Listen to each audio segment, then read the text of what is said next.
Sinasabi ko na nga ba, at tumingi kayo ng tulong kay Manuel. Balak niyo kontrahin ang mutya ko sa sugat ni Aaron. Pwes, hindi kayo magtatagumpay. Pipigilan ko kayo. Ang kapal ng mukha mo magpakita. Pagkatapos ng ginawa mo sa akin, ibabalik ko sa iyo ang kasamaan at mutyang pinagmamalaki mo. Ako mismo ang dudurog sa iyo. Halimaw ka! Yun ay kung magtatagumpay kayo sa pagkuha ng mutya ng Ardilia. Pagsisisihan yung kinalaban niyo ko. Ang dapat sa inyo ay mamatay. Ikaw ang dapat na mamatay. Pagsisisihan mo ginamit mo ang katawan ko para pagtaniman ng mutya mo.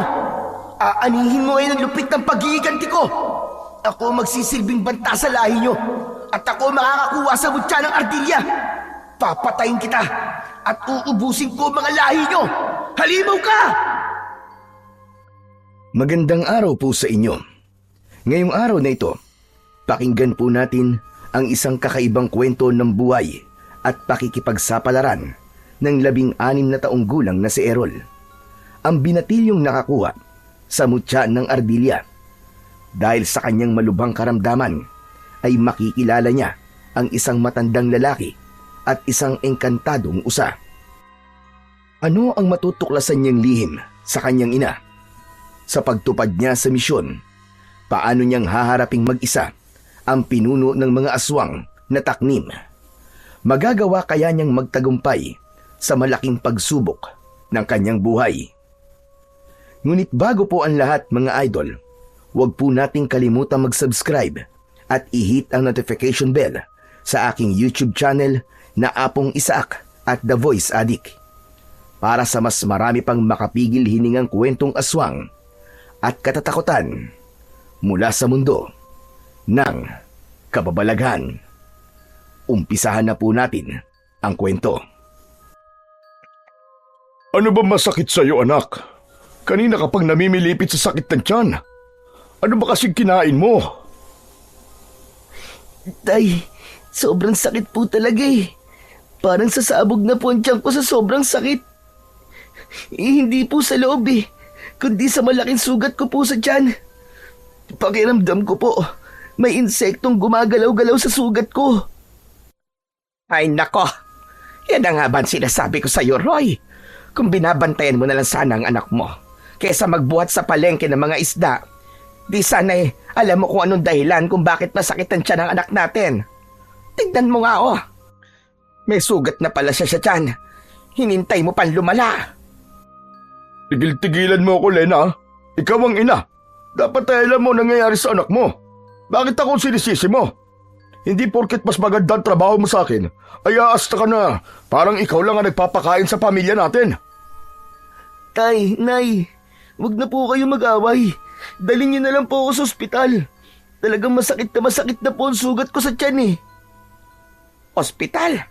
Pambili nga ng bigas na isasaing natin ngayon wala tayo. Di gumawa ka ng paraan. Mangutang ka kung kinakailangan. Sus naman, Roy. Sino magpapautang sa atin ngayon? Kung bakit naman kasi hindi ka pa humanap ng mas maayos-ayos na trabaho, hindi sana natin kailangan mangutang ng pera. Ay nako, heto na naman tayo. Bakit ba sa tuwing nagkakaproblema tayo sa akin mo lahat itinatambak ang sisi? Aba, Roy, tungkulin mo rin naman na mag-alaga sa anak natin. O baka naman nagsisisi ka na pinakasalan mo ko at tinanggap ang responsibilidad sa amin ng anak ko. Hoy, Lena! Kahit na kailan ay hindi ko pinagsisiyan na makasama kayo sa buhay ko. Si Errol ang pinag-uusapan natin dito ha. Hindi yan tungkol sa ating dalawa. 16 na taong gulang na yung anak mo. Hindi na yan alagaan. At saan ka ba nagpupunta ha, Errol? Saan mo ba nakuha ang sugat na yan? Nagsimula lang naman po ito nang iniligtas ko po ang kulay itim na ibon na naipit po sa sanga ng puno ng kahoy.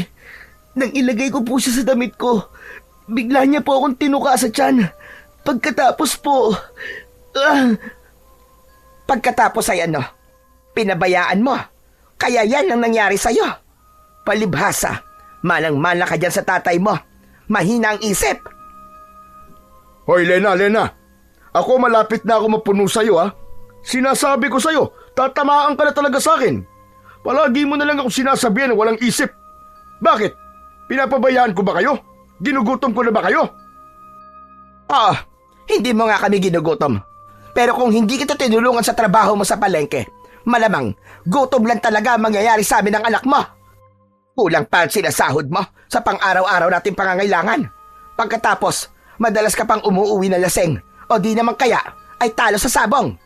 Kaya nga ako napilitang magtrabaho dahil ayaw ko na balang araw mamatay kami ng anak mo sa gutom.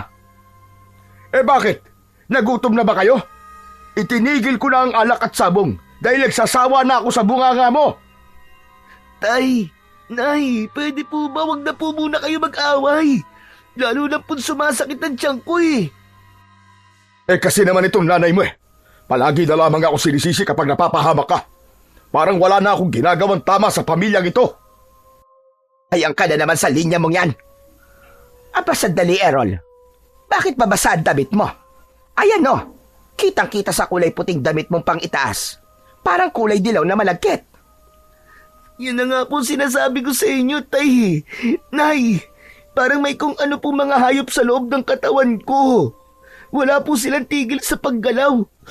Naghihibot po na parang naghahanap po ng malalabasan. Sobrang sakit na po talaga. Kaya nakikiusap po ako sa inyo. Dalhin niyo na po ako sa ospital o kahit sa albularyo lang po. Matagal na po itong sugat ko. Halos 1 buwan na po ito. Ano ka mo? 1 buwan? Diyos ko naman, Errol. Bakit ngayon mo lang sinabi? Pinalala mo pa. Patingin niya ako, anak. Diyos ko po. Saan mo ba nakuha ito? Abay lintik, Roy. Tignan mo sugat ng anak natin sa tiyan. Diyos ko, Errol. Anong klaseng sugat yan? Nagnanaknak na. At kitang-kita pa tumitibok-tibok ang sugat mo. Ayan o, magang-magana. Namumulat nangingitim na rin ang palibot ng sugat mo. Mukhang hindi ito tuka ng ibon na. Lumaki na at malapit nang umabot sa sikmura mo. Anak, bakit ngayon mo lang sinabi kung kailan malala na? At parang nabubulok na ang laman ng sugat mo. Yan na nga ba sinasabi ko sa'yo, Lene? Hindi mo inaalagaan ang anak natin. Aba, at ikaw naman, wala kang kwenta ka ba? Ang hayop na ito, kung makapagsalita ka alam mo'y nagagampanan ng pagiging ama niya. Bakit? Tama lang naman na sinasabi ko. Ikaw lang ang nakita kong ina na hindi alam ang mga nangyayari sa anak. Tumigil na po kayo, tama na. Tama na po. Nakakapagod na madalas yung pag-aaway. Kaya nga po inilihim ko sa inyo to eh. Dahil alam kong pagtatalunan lamang nyo. Pasensya ka na anak. Sandali lang. At ikukuha mo na kita ng pamalit ng damit. Muling nahiga sa katre, nagawa sa kawayan ang may 16 na taong gulang na si Errol. Habang nararamdaman niya ang pagtibok-tibok ng kanyang sugat sa tiyan. Totoo ang sinabi niya kanina na kung hindi sumakit ng sobra ang sugat niya, ay hindi siya dadaing sa kanyang mga magulang. Dahil alam niyang pagtatalunan lamang ng mga ito ang tungkol sa kanya at hindi nga siya nagkamali. Labandera ang kanyang inang si Aling Lena at magbubuhat naman ng mga banyerang isda ang kanyang amang si Mang Roy sa palengke. Madalas ng mga ito na pagtalunan ang konting kita ng kanyang ama, pero alam naman niyang ginagawa lahat ng kanyang ama para lang maibigay sa kanila ang pangangailangan ng kanilang pamilya. Ang kanya namang ina ay nagiging mainitin na ang ulo sa tuwing maliit ang iniaabot na sahod ng kanyang ama. Kaya ang ginagawa na lang ng kanyang ama ay aalis na lamang sa bahay at babalik kapag tulog na ang kanyang ina. Kaya naman natuka ng ibon si Errol ay dahil ng gabing yun ay sinundan niya ang kanyang ama sa kakahuyan. Hindi ito pinakain ng hapunan ng kanyang ina, kaya't balak niya sanang dalhan ito ng makakain. Kaya lang ay nangyari yun sa kanya. Aksidente siyang tinuka ng ibon na tinulungan niya, kaya napauwi siya ng maaga. Ang napapansin niya sa sugat niya sa tuwing sumasapit ang gabi, saka lang ito nagtititibok sa sakit. Ilang sandali pa ay bumalik na ang kanyang ina. May dala na itong kulay itim na pang itaas na damit, habang ang kanyang ama naman ay tahimik na nakaupo malapit sa bintana habang nakatanaw sa labas. Sige na, Errol anak. Magpalit ka na ng damit. At ikaw naman, Roy. Wala ka bang gagawin? Hindi mo ba dadali ng anak natin kay Lolo Manuel? Ano ka mo? Kay Lolo Manuel? Aba, sa gitnang kakahuyan yun nakatira. Anong masama kung sa gitnang kakahuyan siya nakatira? Saan naman sa ospital? Bakit? May pera ka bang pampa-ospital sa anak natin? Hindi yun ang iniisip ko, kundi ang oras. Madilim na at halos hindi na makita ang daan. Alam mo naman na maraming gumagalang aswang sa baryo natin eh. Anong pipiliin mo? Yung kaduwagan mo sa aswang? O buhay ng anak mo? Magtatalo pa sana ang mag-asawa, pero napako ang tingin ni Mang Roy sa tiyan ng kanyang anak at halos manlaki ang mga mata nito nang makitang parang may nahulog mula sa sugat ni Errol. Napalapit ito sa anak at pinagmasdang mabuti ang sugat niya. Nagtataka naman si Errol at maging siya ay napayuko na rin sa kanyang sugat. Ganon na lamang ang panlalaki ng kanyang mga mata nang makita ang kulay puting mga uod. Malasinulid ang nipis ng katawan nito habang bumabagsak sa kanyang banig na gawa sa abaka. Tay! Tay, ano to? Bakit may uod? Napalapit na rin ng kanyang ina sa tabi ng kanyang ama. Hindi kagad nakapagsalita ang mag-asawa habang nakaawang ang bibig. Hindi makapaniwala ang mga ito na may uod sa sugat ni Errol. Gumapang ang takot sa buong pagkatao ni Errol nang maramdaman ang mga gumagalaw-galaw sa kanyang sugat. Hindi na nga siya nakapagtimpi at napatayo na siya sa kanyang katre. Pilit na pinipispisan ang mga uod sa kanyang sugat. Tay! Nay! Tulungan niyo po ako! Ano po to? Nay! Tay! Halos hindi malaman ang gagawin habang nakatingin pa rin sa kanyang sugat. Si Mang Roy ang nakabawi sa pagkakabigla at kagad itong nagbihis. Kumuha ng itak na nakasabit sa likod ng pinto. Lena, humingi ka ng tulong kay Kapitan. Dadaling ko na si Errol sa albularyong si Lolo Manuel bago tayo pumunta ng ospital kapag nakahiram ka ng pera. Tay, ang sakit na po ng sugat ko! Tulungan niyo ako, Tay! Kaya nga dadali na kita kay Lolo Manuel. Sige na't magbihis ka na para malaman natin kung anong klaseng ang sugat yan.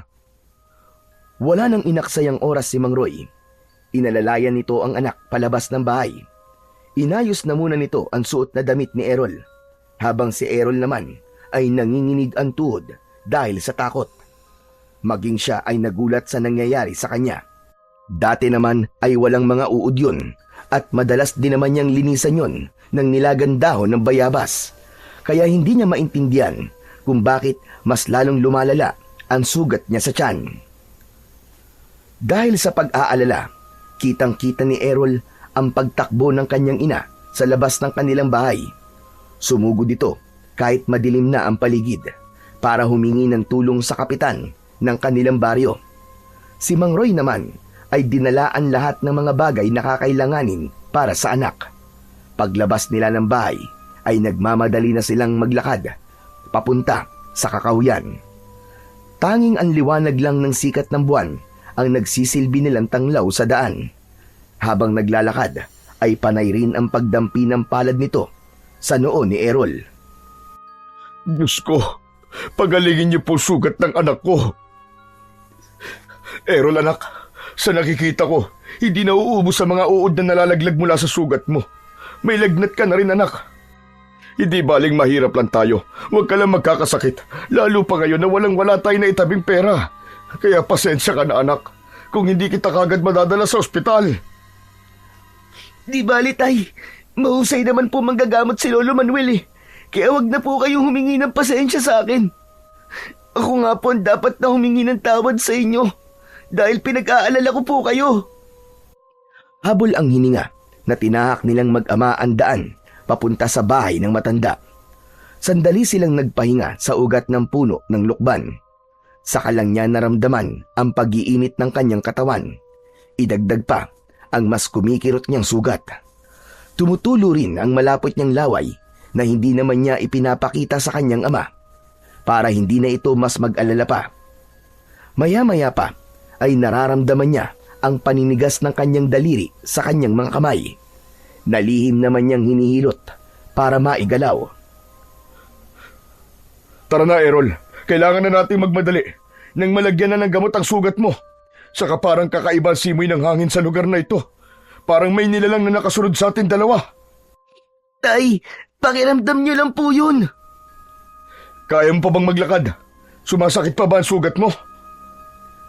Kaya ko pa po maglakad. Kaya lang, masakit na masakit po ang ulo ko. Malayo pa po ba tayo sa bahay ni Lolo Manuel? Tumangulang si Mang Roy bilang tugon sa tanong ni Errol. Nagsimula na ulit silang maglakad at pinasok naman nila ang madilim na bahagi ng kakahuyan. Kasunod nun ay ang malawak na taniman ng palay. Habang naglalakad ay panay na rin ang linga sa huli ang daan ni Errol. Nararamdaman na rin niya ang nararamdaman ng kanyang ama. Lalo pa at may naririnig na siyang yabag ng paa na sumusunod sa kanila. Saka lang nabaling ang atensyon ni Errol sa daan na bahagyang nasisikatan ng liwanag ng buwan hanggang pagsapit sa gitnang kagubatan kung saan natatanaw naman niya ang taniman ng palay. Biglang napahinto sa paghakbang si Mang Roy at mabilis na hinila sa braso ang nakatayong si Errol. Halata sa kanyang ama ang pagmamadali sa paghakbang na parang may nakita itong nakakatakot na nilalang. Tay, bakit po tayo nagmamadali? Huwag ka ng maraming tanong, anak. Basta't bilisan mo na lamang ang paglalakad. Ang daang-daang paghakbang ng mga paa ni Errol ay nauwi sa pagtakbo. Panay din ang linga nila sa paligid. Inihanda ng kanyang ama ang itak habang tumatakbo sila. Halata ang takot sa nanginginig nitong kamay. Maya-maya pa ay tumambad sa kanilang dinaraanan ang isang nilalang na abala sa pagkain ng hayop. Nagkikikisay ang baboy ramo sa lupa habang sinisibasib ng nilalang ang dugo nito. Nakadapang nakasubsob sa liig ng hayop ang nilalang. Sarap na sarap ito sa paghigop ng dugo. Habang ang mga kuko sa kamay ay nakabaon sa tiyan ng baboy ramo. Saglit silang napahinto sa pagtakbo at hindi makagalaw sa kinatatayuan. Naparalisa ang tuhod ni Errol habang nanlalaki ang mga matang nakatingin sa nilalang na nakatalikod sa kanila. Pero ang mas ipinagtaka niya sa kanyang sarili ay ang biglang pagkulo ng kanyang sikmura. Nakaramdam siya ng gutom at uhaw habang iniisip kung gaano kasarap ang iniinom na dugo ng nilalang. Hindi nito nararamdaman ang presensya nilang mag-ama dahil abala ito sa paglantak sa katawan ng baboy ramo. Napapalunok ng laway si Errol habang pinagmamasdan ang paraan ng pagkain ng aswang sa katawan ng kaawa-awang hayop. Lalo na nang winakwak na nito ang tiyan ng baboy ramo gamit ang matutulis nitong mga kuko. Humakbang sila paatras habang naririnig nila ang tunog ng pagmuya ng halimaw sa lamang loob ng baboy ramo. Habang si Errol naman ay gusto nang lumapit sa kinaroroonan ng nilalang at makiagaw na rin sa kinakain ng aswang. Pero bigla silang tumilapon sa damuhan habang ang kanyang ama ay bumagsak sa ugat ng puno. Nabitiwan ni Mang Roy ang hawak nitong itak at namimilipit sa sobrang sakit ng likod. Tay! Tumayo ka, anak! Umalis ka na! Pumunta ka kay Lolo Manuel! Humingi ka ng tulong sa kanya! Bilisan mo! Hindi pinansin ni Errol ang sinabi ng kanyang ama. Sa halip ay sinundan niya ng tingin ang nilalang na bagong dating na umatake sa kanila. Halata ang gulat sa mukha ni Errol dahil wala silang naramdamang presensya ng isa pang aswang sa kanilang likuran. Isang nilalang nakahawig ng ibon. Mahaba ang tuka nito habang humahakbang papalapit sa kanya. Muli niyang tinignan ang nakatayo sa unahan ng kanilang dinaraanan. Tumigil na rin sa paglapa sa katawan ng baboy. Tumutulo ang malapot nitong laway. Ang mga mata ay kasing pula ng sariwang dugo na nagre-reflect sa liwanag ng buwan. Dahil madilim ang bahaging kinatatayuan ng halimaw, tanging ang kumikislap lang nitong mga mata ang nagbigay ng palatandaan kay Errol na aswang ang nanakit sa kanila. Nakita niyang pinilit ng kanyang ama ang tumayo. Sabay takbo papalapit sa kanya. Diyan ka lang sa likod ko, Errol. Kapag nakakita ka ng pagkakataon, tumakbo ka na. Iligtas mo na ang sarili mo. Tay, hindi kita iiwan dito. Humakbang pasulong ang dalawang halimaw na ang agwat kay Errol ay dalawang dipa. Pangiwi-ngiwi ang muka ng halimaw na parang natutuwa sa kanila. Humarang ang kanyang ama sa unahan niya at matapang na pinagbabantaan ang dalawang halimaw. Nakatingin lang ang mga ito kay Errol na para bang lampasan ang tingin sa kanyang tiyan. Naaamoy ng mga ito ang sugat niya.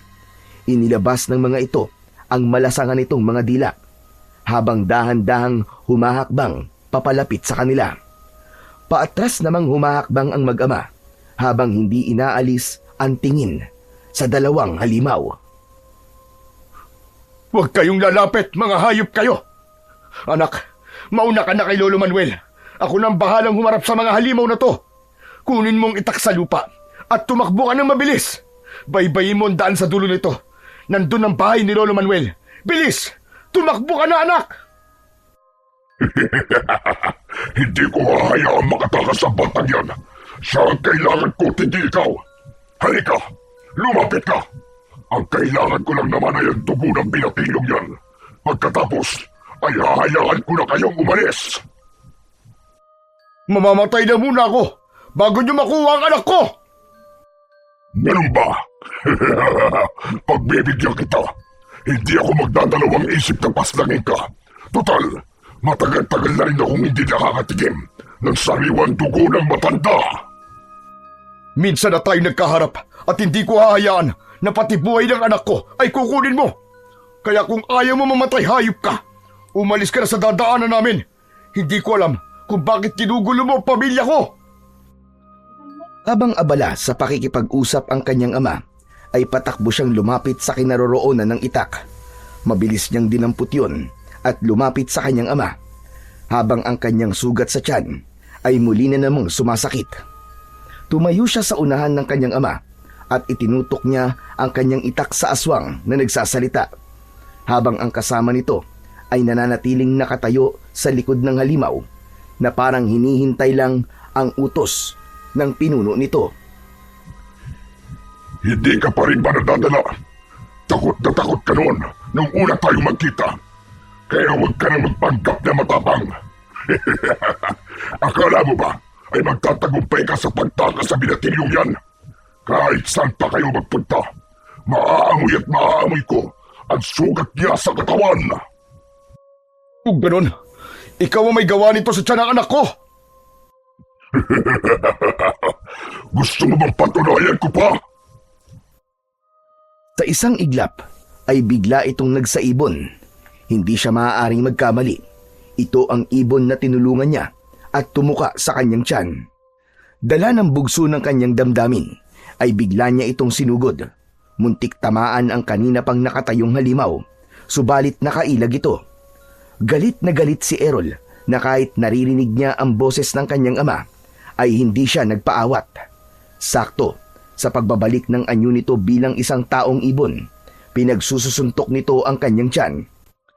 Pasadsad sa lupa na bumagsak si Errol habang namimilipit sa sakit. Walang hiya ka! Anong ginawa mo sa anak ko? Mabilis na inagaw ni Mang Roy ang itak sa kamay ni Errol at ang kanya namang ama ang sumugod sa pinuno ng halimaw. Kitang-kita niya na hinawakan ng nilalang ang kamay ng kanyang ama at sinuntok ito sa sikmura ng 2 beses. Parang binabayo ng maso ang kanyang dibdib dahil sa lubhang pag-aalala. Kaya't pinilit niyang tumayo para tulungan ng kanyang ama. Kaya lang, binuhat ng pinuno si Mang Roy at inihagis sa puno na malapit din sa kanyang kinaroroonan. Hindi nito nabitiwan ang itak. Tay! Mga hayop kayo! Sinaktan niyo ang ama ko! Lumapit siya sa kinatatayuan ng pinuno at sinipa niya ang masailang bahagi ng katawan nito. Hindi ito natinag at sa halip naramdaman niya ang paghawak ng mga kamay ng alagad nito sa kanyang braso. Lumapit ang nilalang sa kanya at inilabas ang malasangan nitong dila. Akma na sanang kakagatin siya nito sa kanyang leeg, ngunit bumagsak naman ito sa lupa. Nakita niyang nataga ito ng kanyang ama sa ulo gamit ang matalas na itak. Hindi ka magtatagumpay. Malapit ko ng putuli ng sungay mo. Makikilala rin kitang halimaw ka. Sunod naman na inatake nito ay ang nilalang na may hawak sa braso ni Errol. Bumitaw ito sa pagkakahawak sa kanya at umaangil na paatras na humahakbang. Sabay atake ni Mang Roy ng taga rito. Tinamaan ito sa leeg, kaya naman bumagsak din ito sa lupa habang hawak ang sugat nito. Natatakot na po ako, Tay. Umalis na po tayo rito. Bakit po ba gusto nila akong makuha? Ang kanasanang tatakbong palayo ang dalawa nang biglang nahawakan sa paa ang kanyang ama. Nakagat ito sa binti. Napasigaw si Mang Roy dahil sa sakit. Pinagtulungan ng mga ito ang kanyang ama. Dahil sa takot at pag-aalala niya para sa kanyang ama, dinampot niyang muli ang kanyang itak at tinaga ang mga ito sa katawan. Dahil sa sakit, ay siya naman ang binalingan ng mga ito. Habang si Mang Roy ay bumagsak sa lupa habang hawak ang binti na nasugatan. Kitang-kita ni Errol na humilom ang sugat ng mga ito sa katawan. Gulat na gulat siya sa kakayahan ng dalawang aswang. Biglang nagbago ang mga anyo nito. Nagsaasong gubat ang mga ito habang umaangil na nakalitaw ang malalagari nitong mga pangil. Mabilis na bumangon si Mang Roy at paika-ika itong tumakbo papalapit sa kanya. Tara na, Errol! Hindi natin sila matatalo! Hindi sila tinatabla ng itak! Ano pang hinihintay mo? Tumakbo ka na! Uli na para humakbang papalayo si Errol dahil mabilis na silang inatake ng mga aswang. Lumukso ang kulay puting asong gubat. Sakto ang bagsak sa unan ng kanilang daan. Habang ang kanyang ama ay muling tumilapon sa damuhan dahil sinunggaban naman ito ng kulay itim na asong gubat. Nakangisi itong tumingin sa kanya na tila ba siya naman ang isusunod nito sa kanyang ama.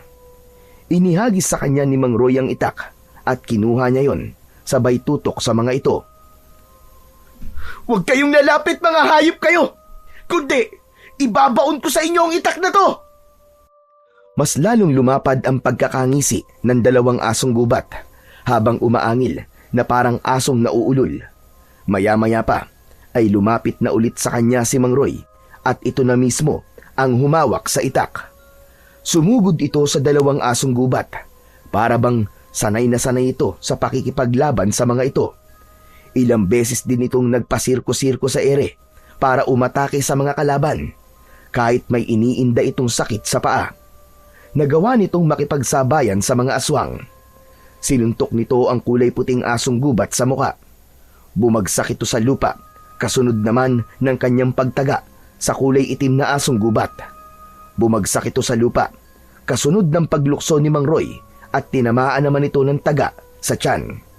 Ubod lakas nitong ibinaon ng itak sa nakahigang kulay itim na asong gubat. Ibinaon ni Mang Roy ang talim nito sa dibdib ng aswang. Hindi pa ito nasiyahan at sa pamamagitan ng pagtalon ay mas ibinaon pa nito ang itak sa dibdib nito. Nanginginig ang kamay ng aso habang pilit na tinatanggal ang nakabaon na itak sa dibdib nito, ngunit hindi nito maalis-alis. Katapusan na ng pambibiktima mo kasama ng pinuno mo. Hindi ka nabubuhay ng tama mo sa dibdib dahil pinuntirya ko na ang puso mong halimaw ka. Binalingan ng kanyang ama ang pinuno ng aswang na nakahiga pa rin sa lupa. Bigla itong nagsaibon at lumipad naman papunta sa nakatayong si Errol. Naramdaman na lang ni Errol na may magaspang na kamay ang sumakal sa kanyang leeg. Nang ito ay magsataong ibon. Umangat ang kanyang paa sa lupa. Sinipa niya ang masailang bahagi ng katawan ng aswang. Pero dahil sa maikli ang kanyang mga paa, ay nauwi lang sa wala ang pagpupumiglas niya. Napansin niyang dahan-dahang lumalapit ang kanyang ama sa gawin nila. Nang lilingon na ang halimaw, ay mabilis na tinakbo ng ama niya ang kinatatayuan ng aswang. Nakita niyang tinaga nito ang ulo ng aswang, kasabay din ang pagtaga sa brasong may hawak sa leeg ni Errol. Naihagis ng nilalang ang katawan ni Errol. Kasama siyang bumagsak sa damuhan ng halimaw. Naramdaman niya ang masakit na pagtama ng kanyang likod sa lupa. Maliksing kumilos ang kanyang ama para sana itarak ang talim sa dibdib ng aswang. Ngunit bago pa man maibaon ang talim ay nagsaibon na ulit ito at lumipad sa impapawid. Dismayadong napasipa sa damuhan si Mang Roy bago tumingin sa nakahigang anak. Halika na anak, kaya mo bang tumayo? Sigurado kong hindi na babalik yun. Tay, paano niyo po nagawa yun? Kapag isa ka ng ama at nasa sitwasyon kang katulad dito, lalabas din ang tapang mo para ipagtanggol ang iyong anak. Hindi sila nagbibiro, Errol. Balak nilang patayin ka at alam kong may kinalaman ang sugat mo sa tiyan. Kaya kailangan natin pumunta sa bahay ni Lolo Manuel para humingi na ng tulong. Inalalayan siyang tumayo ng kanyang ama kahit nararamdaman pa rin niya ang sakit ng sugat sa kanyang tiyan. Wala silang imikan habang naglalakad hanggang sa pagtawid sa pilapil ng taniman ng palay. Pagkalipas lamang ng ilang minuto ay narating na nila ang maliit na kubo ng matanda. Nakabukas pa ang ilaw nitong gasera kaya alam niyang gising pa ito. Tao po! Tao po, Lolo Manuel! Si Roy po ito! Tao po! Tulungan niyo po ang anak ko! Nakarinig naman ng mag-ama ng yabag ng paa papalapit sa nakasaradong pinto. Maya-maya pa ay dahan-dahang bumukas ang pinto at sumilip ang matanda. Nagulat ito nang makita sina Mang Roy at Errol. Aba, Roy! Ano't napasugod kayo? May nangyari ba? Tulungan niyo po kami, Lolo Manuel. Gamutin niyo po ang sugat ng anak ko. Aba, sige, pumasok kayo sa loob. Dali! Bilisan nyo! Parang may mabigat na enerhiya bumabalot sa anak mo. Tulungan niyo po siya, Lolo Manuel. Nagmamakaawa po ako. Nilakihan ng matanda ang pagkakabukas ng pinto. At nang makapasok na sila ng kanyang ama, ay sumilip muna ang matanda sa labas ng bahay nito bago tuluyang isinara ang pinto. Ganon din ang nakabukas nitong mga bintana. Kinuha rin ni Lolo Manuel ang nag-iisa nitong gasera at ipinatong yun sa lamesang gawa sa kawayan. Maupo na muna kayo at kukuha lamang ako ng langis. Itinuro ng matanda ang upuan na gawa sa tabla bago ito nagmamadaling pumasok sa loob ng kwarto nito. Pagbalik ni Lolo Manuel ay may dala na itong kulay itim na bote na may lamang langis. Ganon din ang tabako nito at palaspas. Ipinatong yun ng matanda katabi ng gasera. Ano bang mga nangyari sa inyo at may mga sugat kayo sa katawan? Lalo ka na, Roy. Malalim din ang sugat mo sa binti. Bakit kung kailang gabi na saka kayo napasugod dito? Inilihim po kasi sa amin ng anak ko ang tungkol sa sugat niya sa tiyan. At habang papunta po kami rito sa bahay niyo, hinarangan naman po kami sa daan ng dalawang aswang. Napatay ko po ang isa, pero ang pinuno po ay nakatakas. Kaya alam kong babalikan po nila kami. Aba, talagang babalikan kayo dahil sa anak mo, Roy. Sa nakikita ko na pagpula ng mga mata ng anak mo, ang sugat sa kanyang tiyan ay hawa ng isang aswang. Kung natagalan pa kayo ng paglapit sa akin, matutulad ang anak mo sa mga aswang na humarang sa inyo sa daan. Tay, ayoko po maging katulad nila. Gamutin niyo na po ako, Lolo Manuel. Nakikiusap po ako sa inyo. Ayaw mo pala maging aswang ka. Bakit ginawa mo ito? Bakit naglihim ka sa mga magulang mo? At kung kailan malala na at hindi mo na kaya ang sakit, ay saka mo lang sinabi sa mga magulang mo. Nako, kayo talaga mga bata kayo. Sarili nyo lang ang iniisip nyo. Pasensya na po, Lolo. Tay, hindi ko po akalaing aabot sa ganito ang ginawa kong paglilihim. Ano po bang dahilan ng pagkakaroon ng sugat ng anak ko, Lolo Manuel? May mga nakita na po kasi akong uod sa sugat niya. Natural na magkaroon lang talaga ng uod ng sugat niya. Dahil ang layunin nito ay unti-unting kainin ang mga laman niya. Tinaniman siya ng mutya ng mga aswang. Kaya hindi siya titigilan ng mga ito hanggat hindi nasisipsip ang dugo niya. Kailangan matanggal ang mutya sa sugat niya para mapigilan ang pagkalat ng hawa ng aswang sa buong katawan niya. Alos pagsakluban ng langit at lupa si Errol nang marinig ang sinabi ng matanda. Biglang nagtaasan ang mga balahibo niya sa katawan at ginapangan ng takot sa kanyang dibdib. Maya-maya pa ay itinaas ng matanda ang kanyang damit at nanlalaki ang mga mata nito nang makita ang malaking sugat sa kanyang tiyan. Dali-dali itong nagdikdik ng palaspas, saka inilagay sa langis na ibinuhos naman sa kanyang sugat. Kasunod ang pagsindi nito ng tabako at binugahan ng usok ang kanyang sugat. Nawala ang sakit ng kanyang sugat at napalitan yon ng ginhawa sa kanyang pakiramdam. Nang muli niyang tinignan ang kanyang sugat, ay wala na ang mga uod na gumagapang. Namatay ang mga ito sa langis na ipinahid ng matanda. Nang maibalik na ng matanda ang kanyang damit, ay saka naman nagsalita ang nag-aalala niyang ama. Paano po matatanggal ang mutya ng aswang sa sugat ng anak ko, Lolo Manuel?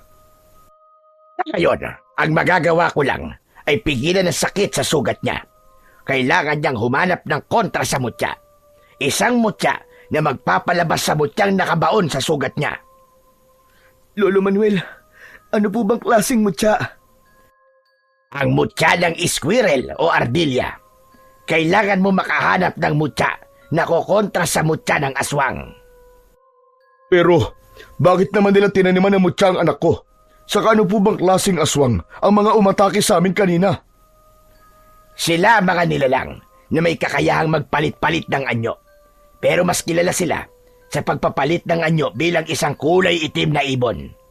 Kung tawagin sila ay mga aswang na taknim o nilalang na mahilig magtanim ng kanilang mutya sa katawan ng biktima. Kailangan nilang balikan ang biktimang napagtaniman ng kanilang mutya upang patayin. Kumakain din sila ng mga hayop na 4 ang paa. Pero, bakit nga po kung tinaniman nila ng mutya, Lolo? Dahil ikaw ang natsyempuhan nila. Yun lang yun. Hindi naman sila namimili ng pagtataniman. Balak nilang hawaan ka ng pagiging aswang nila at pahirapan na rin dahil sa mga pansarili nilang dahilan. Kaya kailangan mo erol ng mutya ng squirrel bago ka pa matutong kumain ng tao o kaya naman ay mapatay nila. Paano po ako makakahanap ng mutya ng squirrel, Lolo? Sa pusod ng gubat ay merong isang pamilya ng mga squirrel o mas kilala sila sa tawag dito sa Palawan na ardilya. Mataas silang tumalon na parang lumilipad at may kakayahang magpalipat-lipat sa katawan ng mga puno. Kaya mahirap silang hulihin. Ang mutya ay hawak mismo ng pinakamatandang ardilya at binabantayan ng mga elementong nakatira sa gubat. Mag-iingat ka sa pagkuha dahil maaari ka mapahamak. Sa sandaling makuha mo na ang mutya, kailangan mo yun lunukin. Sa ganung paraan, unti-unting lalabas sa sugat mo ang kulay itim na bato na may mutya ng aswang. Lolo Manuel, sasamahan ko po ang anak ko. May sandata po bang may pantatapat sa mga nilalang na nagbabantay sa mutya ng ardilya? Oo, Roy. Pwede mo siyang samahan para makakuha ng mutya. Pero hindi mo siya pwedeng tulungan na harapin at kalabanin ang tagapagbantay nito. Isa siyang engkantadong usa o taong usa. Kaya nararapat na matalo ito ng mismong kukuha ng mutya. Tay, natatakot po ako. Baka mapahamak lang po ako doon. Kaya mo yan, anak. Kesa maging aswang ka habang buhay. Wala kang pagpipilian. Kailangan mong gumawa ng paraan para gumaling ka. Bukod pa ron, ay magtataglay ka ng kapangyarihang tatalo sa mga aswang na taknim. Ikaw ang magsisilbing banta sa kanilang buhay kung sakaling magtagumpay ka sa pagkuha ng mutya. Pansamantala lang ang pagkawala ng sakit sa sugat mo. Babalik din ang kirot niyan pagkalipas ng 2 araw. Kaya mas makabubuting ngayon pa lang pumunta na kagad kayo sa gubat na yon habang hindi pa natatapos ang oras para sa mga engkanto. Samantalahin nyo ang pagkakataong nasa mundo sila ng mga tao. Tumayo ang matanda at iniwan silang mag-ama na natitigilan. Bumundo ng kaba sa dibdib ni Errol dahil likas sa kanya ang pagiging matatakutin. Naniniwala naman siya sa mga engkanto pero ito rin ang mga nilalang na mas kinatatakutan niya kesa sa mga aswang. Nag-aalalang napahaplos ng palad ang kanyang ama sa likod niya. Kung pwede lang sana, anak. Ako na ang gagawa nito para sa iyo eh. Pero dati nang naikwento sa akin ng lolo mo ang tungkol sa mutya ng mga ardilya. Marami na rin ang sumubok na kumuha nito, pero lahat sila ay nabigo at nauwi sa kamatayan. Isa na nga ang lolo mo sa mga nasawi dahil binalak na niyang pumatay ng mga aswang sa baryong ito para sa katahimikan ng ating lugar. Pero tanging si Lolo Manuel lamang ang natira sa lahat na makapangyarihang manggagamot sa baryong ito. Alam niyo rin po pala ang tungkol sa mutya, Tay. Oo anak, kaya alam ko kung gaano ito kapanganib. Subalit naniniwala ako sa kakayahan mo anak. Alam kong gagabayan ka ng Panginoon para magtagumpay ka sa pagsubok na ito. Maya-maya pa ay bumalik ang matanda. May dala itong lumang latigo. Inabot nito yon sa kanya, habang ang itak naman ay dala ng kanyang ama. Kung sakaling may humarang sa inyo sa daan, o di kaya naman ay mapalaban kayo sa mga engkantadong nagbabantay sa mga ardilya, may magagamit kayong panlaban sa kanila. Marami pong salamat sa tulong nyo, Lolo Manuel. Ay nako, walang ano man yun, Roy. Para ano pat hindi ko kayo tulungan. Dito man lang baka ganti ako ng utang na loob sa iyong ama. Tasamahan ko naman kayo, kaya hindi kayo mahihirapang hanapin ang pusod ng kagubatan sa lagusan ng engkanto. Dala ang latigo at lumang gasera ng matanda ay sumugod sila sa kadiliman ng gabi. Sa pagkakataong yun ay abot langit ang panalangin ni Errol na sana ay magtagumpay sila sa pagkuha ng mutya. Nagpasalamat din siya dahil kahit paano ay nawala na rin ang pananakit ng kanyang sugat sa tiyan. Pagkalipas ng ilang oras na paglalakad ay narating nila ang pusod ng kagubatan. Tahimik at tanging ang liwanag lang ng sikat ng buwan ang nagsisilbi nilang tanglaw. Nakita niyang umupo si Lolo Manuel sa lupa sa katapat ng puno ng akasya. Nagsindi ito ng kandila at pinagdikit ang palad habang nakadikit yun sa noon ng matanda. Kasunod ang pagbulong sa hangin na parang taimtim itong nananalangin. Bigla nilang narinig ang malakas na alulong ng mga asong gubat at nagulat sila sa maraming aso na nakapalibot sa kanilang kinatatayuan habang pinapanood ang kanilang mga ginagawa. Magtatago muna kami ng iyong ama sa likod ng puno ng akasya. Ipakita mong hindi ka natatakot sa kanila. Huwag kang mag-alala, Errol. Tinawag ko lang ang mga asong gubat para magbigay ng palatandaan kapag nasa paligid na natin ang mga engkantong nagbabantay sa mutya ng ardilya. Hinahayaan nilang maglaro ang mga squirrel sa puno at malalaman mo lang kung sino ang nagtataglay ng mutya kapag nakita mo ang kanyang mga mata na nagre-reflect sa liwanag ng sikat ng buwan. Gamitin mo ang latigo para makuha ang kanyang atensyon. Nandito lang kami anak, kung sakaling kailanganin mo ang tulong namin. Saktong pagpatay ng sindi ng kandila ang sabay-sabay na pag-alulong ng asong gubat. Lumakas ang ihip ng hangin, kasabay ang pagtigil din ng mga asong gubat sa pag-alulong. Palatandaan yon na nakalabas na sa lagusan ang mga engkantado kasama ang mga ardilya. Napaatras siya ng akbang nang makita ang mga asong gubat na isa-isang umaalis sa kanyang harapan. Tila nararamdaman ng mga ito ang presensya ng mga engkanto. Errol, pakiramdaman mo lang ang paligid. Huwag kang matakot. Kailangan maging alisto ang mga mata mo dahil tinawag lamang sila ng orasyon ni Lolo Manuel. Hinigpitan ni Errol ang paghawak sa puluhan ng latigo, saka inilinga ang kanyang paningin sa paligid. Halos mabingi siya sa bilis ng tibok ng kanyang puso dahil sa takot. Maya-maya pa ay nakita niya ang mga ardilya na panayan lukso sa mga katawan ng puno. Papalapit din ang mga ito sa kanya na para bang gustong makipaglaro. Pero nagulat siya sa biglang paglitaw ng nakakatakot na nilalang. Kalahating tao at kalahating katawan ng usa ang engkantadong nagbabantay sa mutya ng ardilya. Hindi niya inaasahan na ganon ang muka ng elementong nakatira sa kabilang mundo. Tila nauunawaan ito kung ano ang sadya niya, kaya bigla siya nitong inatake ng sipa sa kanyang muka. Bumagsak siya sa lupa habang hindi nabibitiwan ang latigo. Napansin naman niya na pigil-pigil ni Lolo Manuel ang kanyang ama para tulungan siya. Hindi ako makakapayag na matalo ako sa labang ito. Ayoko maging aswang, kaya kailangan ko lumaban para sa mutya. Hindi ko hahayaang manalo ang kasamaan sa kabutihan. Sa pagtayo naman ni Errol, ay napansin niyang papasugod sa kanya ang kulay itim na ardilya. Matatalas ang pangil nito na mukhang daga. Balak din ng mga ito na umatake sa kanya dahil parang nararamdaman ng mga ito ang kanyang binabalak. Sa paglukso ng ardilya para kalmutin siya sa muka, ay nagawa niya yung maiwasan. Subalit inatake naman siya ng taong usa. Tinamaan siya sa kanyang sugat sa tiyan, kaya't pasadsad siyang bumagsak sa lupa habang naluluwa ang mga mata dahil sa labis na sakit. Kaya lang, dumating si Mang Gabriel, ang halimaw na una nang umatake kay Errol. Saka lumabas ang kanyang ama sa pinagtataguan nito. Sinasabi ko na nga ba at tumingi kayo ng tulong kay Manuel. Balak niyong kontrahin ang mutya ko sa sugat ni Errol. Pues, hindi kayo magtatagumpay. Pipigilan ko kayo.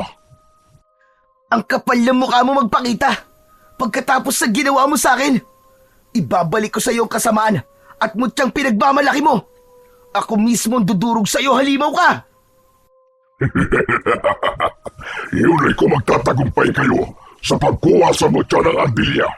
Pagsisisiyan ninyong pinalaban niyo pa ako, ang dapat sa inyo ay mamatay. Ikaw ang dapat na mamatay!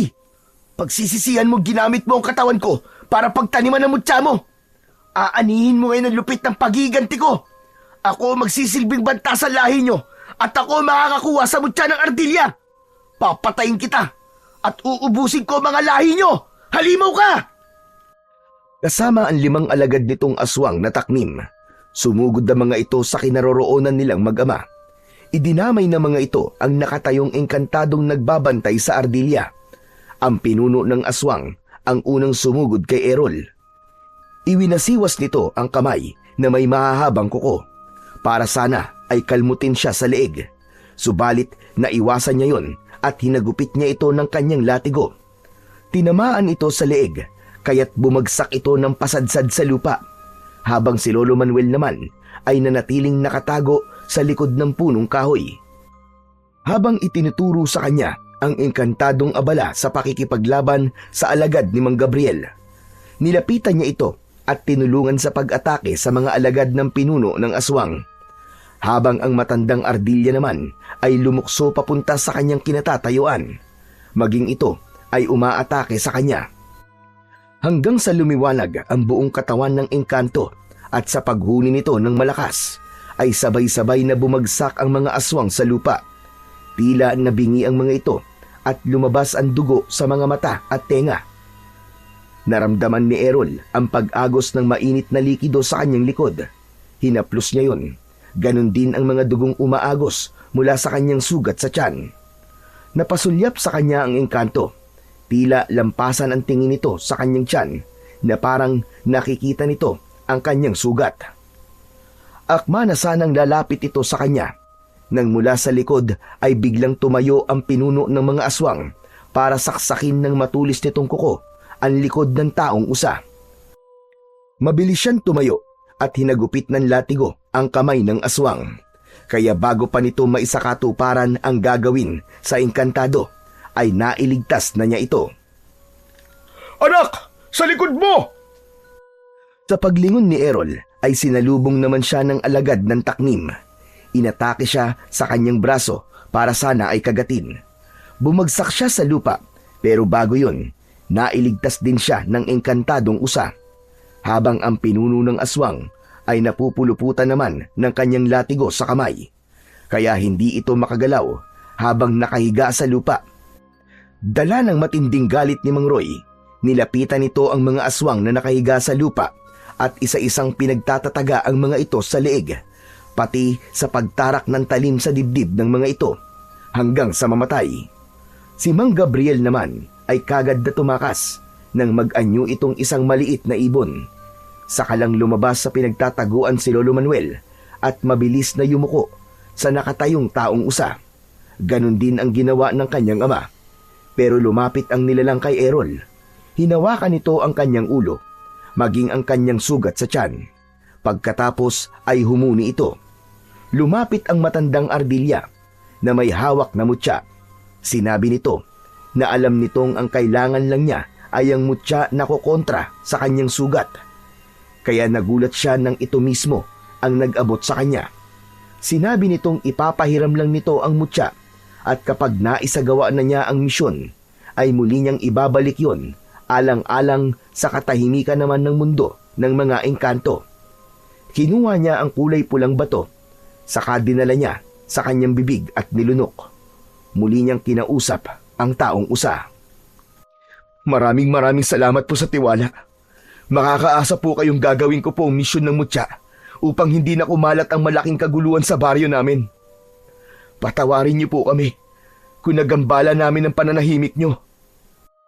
Ngumiti ito na nagpalabas naman ng malalagari nitong mga ngipin. Saka lang niya napansin na kulay berde ang mga mata ng taong usa, maging ang Ardilya na may hawak ng mutya. Sinabi ng engkantado na magtataglay ng lakas, bilis at taas sa pagtalon si Errol. Yun ang epekto ng mutya sa katawan niya, maliban sa pagtanggal ng mutya ng aswang na nakatanim sa kanyang sugat. Bago bumalik ang mga ito sa lagusan, ay hinawakan ng taong usa ang kanyang ulo bilang pagbibigay basbas at pasasalamat nito sa pagkakaligtas niya sa buhay nito. Tumanaw ito ng utang na loob sa kanya. Muntik na siyang makagawa ng masama alang-alang sa kanyang paggaling. Mabuti na lamang at likas sa kanya ang pagiging matulungin sa mga nilalang na kailangan ang tulong niya. At ang mga nangyari naman sa kanya ay isang patunay lang na hindi lahat ng tinutulungan ay mabuting tao. Katulad ng nangyari sa kanya ngayon na pagkatapos niyang tulungan ng ibon, ay siya pa ang inatake nito. Pagkatapos magpaalam ang taong usa, ay naglakad na sila papunta sa bahay ni Lolo Manuel. Masayang masaya ang mga ito sa pagkakaroon niya ng mutya ng Ardilya. Bigla rin luminaw ang kanyang paningin, maging ang kanyang pakiramdam sa paligid. Gumaan din ang kanyang katawan at nawala ang iniinda niyang sakit sa tiyan. Hindi ko alam na magtatagumpay ka sa pagkuha ng mutya ng Ardilya. Ang pagpapakita lang pala ng kabutihan ang magiging sandata mo para magtagumpay ka. Hindi ako makapaniwala, anak, sa tapang na ipinakita mo kanina. Hindi ko naman po ito magagawa kung wala po ang tulong yung dalawa. Kaya lang, kasama ng mutya na ito ay ang isang misyon na kailangan kong ubusin ng masasamang nilalang sa baryong to. Ang hindi lang talaga malinaw sa akin, anak, ay kung bakit sa'yo itinanim ng aswang na yon ang iniingatan nilang mutya. Kung sakaling lumabas na ang mutya ng mga taknim sa sugat ng anak ko, ano na po mangyayari sa bato, Lolo Manuel? Mawawala ang kakayahan ng may-ari ng mutya na makapagpahilom ng kanilang sugat. Madali na siya mapapabagsak. At tungkol naman sa dahilan ng aswang kung bakit si Errol ang pinili, yun ang hindi ko masasagot sa ngayon. Hanggat hindi ako sigurado sa napapansin ko, ay hindi ako maaaring magbigay sa inyo ng mga puna. Sa ngayon, ay kailangan na muna ninyong umuwi sa inyong bahay. Kailangan ng lakas para sa pagtupad mo sa tungkulin bilang isang bagong tagapangalaga ng mutya ng Ardilya. Inihatid muna ng mag-ama si Lolo Manuel sa bahay nito bago sila naglakad pa uwi sa tahanan nila. Ilang oras din ang ginugol nila sa paglalakad bago nakarating sa kanilang bahay. Nadatnan nilang nakatayo ang kanyang ina sa pintuan ng kanilang balkonahe. Pabalik-balik ito sa paglalakad at bakas sa mukha nito ang labis na pag-aalala. Nang makita sila nito, ay tumakbo itong papalapit kay Errol at mahigpit na yumakap sa kanya. Diyos ko! Ang akala ko ay kung ano na nangyari sa inyong dalawa. Bakit ba ang tagal-tagal ninyong umuwi? Kumusta na ang anak natin, Roy? Ligtas na siya. Nalaman kong aswang ang ibon na nanakit sa kanya. Nasa katawan pa rin niya ang mutya ng aswang. Ano ka mo? Mutya ng aswang? Tsaka teka, bakit may mga sugat kayo? Pumasok na muna tayo sa loob ng bahay, Lena. Pagod kami ng anak mo. Saka ko na lamang ikikwento sa'yo mga nangyari sa amin. Nauna nang pumasok sa loob ng bahay si Mang Roy, habang naiwan naman silang mag-ina. Habang si Errol naman ay mahigpit na hinawakan ang latigong nasa kamay. Inalalayan siya ng kanyang ina na pumasok sa loob ng kanilang bahay hanggang sa kanyang silid. Sige na anak, magpahinga ka na muna. At bukas na lamang natin pag-usapan ang mga nangyari sa inyo ng iyong ama. Saka ito lumabas sa kanyang kwarto habang maingat na isinasara ang kanyang pinto. Maya-maya pa ay narinig niya ang mahinang yabag ng paa ng kanyang ina papalayo sa kanyang silid. Bigla niyang naramdaman ng pagod at antok, kaya naman inihiga na niya ang kanyang katawan sa katre. Itinago niya ang latigo sa ilalim ng kanyang unan, saka mariing ipinikit ang kanyang mga mata. Hindi na malayan ni Errol na nakatulog siyang nakalaylay ang kanyang mga paa sa katre. Kinabukasan ay nagising siya sa mahinang boses ng kanyang ina sa labas ng kanyang silid. Tila may kaaway ito sa labas. Dahan-dahang iminulat ni Errol ang kanyang mga mata at nagulat siyang mataas na ang araw nang tumingin siya sa bintana. Bumangon siya sa kanyang higaan at pinakinggan ang boses ng kanyang ina. Sanay na siya sa araw-araw na pag-aaway ng kanyang mga magulang, pero ibang boses ang naririnig niyang kausap ng kanyang ina. Anong ginagawa mo rito? Ang kapal ng mukha mong tumuntong sa pamamahay ko pagkatapos ng mga ginawa mo. Bakit? Masama bang bisitahin ang babaeng mahalaga sa buhay ko? Tumigil ka. Makakaalis ka na. Bago ka pa maabutan ng asawa ko at marinig ka ng anak ko. Hindi pa ba sapat sa'yo na sinira mo na ang buhay ko? Pati ba naman kami mag-asawa ay guguluhin mo pa? Umalis ka na at huwag ka na magpapakita sa akin kahit kailan. Hindi ako makakapayag na ipagtabuyan mo na lang ako ng basta. Babawiin kita sa lalaking ipinalit mo sa akin. Anong ipinalit ang sinasabi mo? Kahit na kailan, hindi naging tayo. Walang tayo. Kaya yan ang itatakbo sa isip mo. Igilan mo na ang panggugulo sa amin. Tahimik na ang buhay ko. Pwes, hindi mo mararanasan ang katahimikan sinasabi mo, Lena. Gagawin kong miserable ang buhay mo. Huwag mong hintayin na may mangyaring masama sa asawa at anak mo. Kaya bibigyan pa kita ng pagkakataong mamili. Sumama ka sa akin, kapalit ng buhay na mag-ama mo. Subukan mo lang nasaktan ang mag-ama ko. Lalong-lalo na ang anak ko. At pagsisisihan mo ang gagawin mo. Isinusumpa ko yan. Ako mismo ang papatay sa'yo. Hindi na ako natatakot sa banta mo, Lena. Tandaan mo sinabi ko. Alam mong hindi ako nagbibiro. Aking ka lang at wala nang ibang makikinabang sa'yo. Hindi mo ako pag-aaring hayop ka. Umalis ka na sa harapan ko. Dahil kung hindi, sisigaw ako at ipapahuli kita sa mga pulis. Kapag hindi ka pa tumigil sa panggugulo sa akin, gagawin ko ring miserable ang buhay mo. Babalik ako, Lena. At sa akin ka rin babagsak. Halos manginig ang katawan ni Errol dahil sa palitan ng salita ng kanyang ina at ng lalaking kausap nito. Hindi alam ni Errol na may pinagdadaanan palang ganun ang kanyang ina. Napasilip siya sa siwang ng kanyang pintuan at sakto yun na nakita niya ang lalaking balbas sarado at nakakatakot ang itsura na parang hindi papahuli ng buhay. Bago ito lumabas ng pintuan ay nag-iwan pa ito ng nakakatakot na pagngisi habang nakatingin sa kanyang ina. Mabilis niyang nahila ang pinto ng kanyang silid at hinabol niya ang kakaalis lang na lalaki, pero pinigilan siya ng kanyang ina. Hinawakan siya nito sa kanyang braso. Anak, huwag mong sasabihin sa tatay mo mga narinig mo kanina, ha? Nay, sino po ang taong yun? Dati ko siyang manliligaw at nagbayad ng malaking halaga sa mga magulang ko para pakasalan ko siya. Pero hindi ko siya mahal, anak. Tumakas ako sa bahay ng mga magulang ko at lumayo sa kanya. Hindi ko naman akalaing masusumpungan niya ako rito para manggulo. Kailangan malaman po ito ni tatay. Hindi niyo dapat na inililihim to sa kanya. Nagbanta po siya, Nay, at natatakot po ko na baka kung anong gawin niya sa inyo at sa ama ko. Nangihinang napasalampak ng upo ang kanyang ina sa mahabang bangko na gawa sa kahoy. Napapasabunot ito sa buhok habang napapahagulgol ng iyak. Ramdam na ramdam niya ang bigat at takot sa nanginginig nitong boses. Kaya naman, nayakap na lamang niya ito ng mahigpit. Nay, wag po kayo mag-alala. Nandito lang po ako. Sige, kung ayaw niyo pong sabihin kay tatay ang tungkol sa taong yun, kayo po ang bahala. Pero sana po, Nay, ipagtapat niyo na po kay tatay ang tungkol sa lalaking yun. Buhay na po natin na nakataya rito. Lalo pa, at sa nakikita ko po sa kanyang muka, na hindi po siya nagbibiro sa banta niya na yun. Alam ko, anak. At napatunayan ko na yon. Kaya nga natatakot ako sa gagawin niya.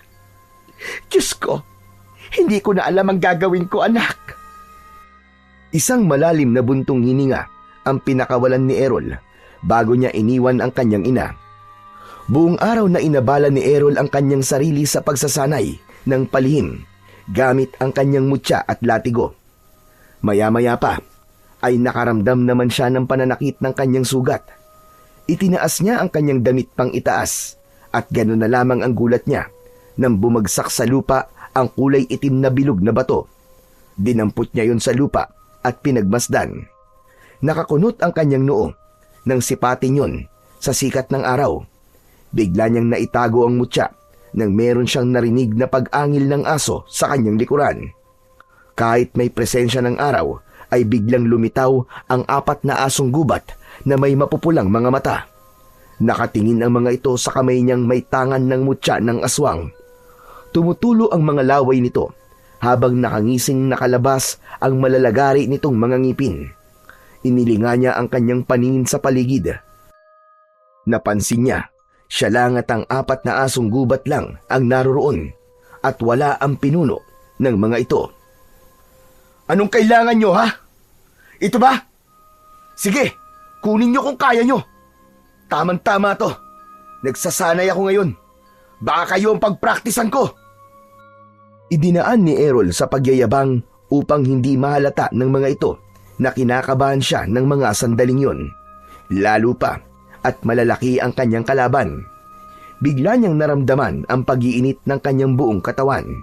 Saktong pagsugod ng mga ito ang pagtalon niya ng mataas. Hinagupit niya ang kulay itim na asong gubat ng kanyang latigo. Tinamaan ito sa leeg, kaya't bumagsak ito ng pasadsad sa lupa. Habang ang 3 pang kulay itim na asong gubat ay sabay-sabay namang sumugod sa kanyang kinatatayuan.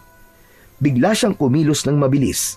Maging siya ay hindi makapaniwalang naiiwasan niya ang pag-atake ng mga asong gubat.